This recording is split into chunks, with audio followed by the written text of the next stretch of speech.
Hello সকলকে, শুভ শারদীয়ার আন্তরিক প্রীতি ও শুভেচ্ছা। আমার চুলের অবস্থা না খুব খারাপ, ঠিক আছে? তো আমি ভাবছিলাম কি করা যায়, তো চলো সেলনে যাওয়া যাক। আর পুজোর সময় যেহেতু সব পার্লারেই অফার দেয়, তাই সব পার্লারেই প্রচণ্ড ভিড় থাকে। আর বিশ্বাস করো, কোনো মানুষেরই বসে থাকতে ঘন্টার পর ঘন্টা ভালো লাগে না। আর আমি তো বিরক্ত হয়ে যাই, সেটা আমার চোখে মুখে ফুটে ওঠাই। আমি খালি অপেক্ষা করছিলাম যে আমার সময় কখন আসবে।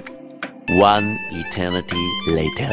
কিন্তু আমাকে এখানে গিয়ে বেশিক্ষণ ওয়েট করতে হয়নি, 1 ঘন্টার মধ্যেই আমি আমার সিট পেয়ে গেছি। তো ফার্স্টে আমার হেড ওয়াশ করে আমাকে স্পা ক্রিমটা লাগানো হচ্ছিল। অফার থাকার পরেও যে দামটা এত বেশি হবে আমি সত্যি আশা করতে পারিনি। দামটা আমি তোমাদের একটু পরে জানাচ্ছি। আমার চুলে কোনো হিট দেওয়া হয়নি, কারণ ওখানকার দিদি আমার ভেবেছিল যে আমার চুলের রিসেন্ট স্মুথনিং করা, বাট না, আমার চুলে 3 বছর আগে স্মুথনিং, সেটা এখনো আছে, আমি জানি না কেন। এরপর আসছে ম্যাসাজের পালা, যেটার জন্য সবাই স্পা করার জন্য ছোটে, এই রিল্যাক্সেশনটার জন্য।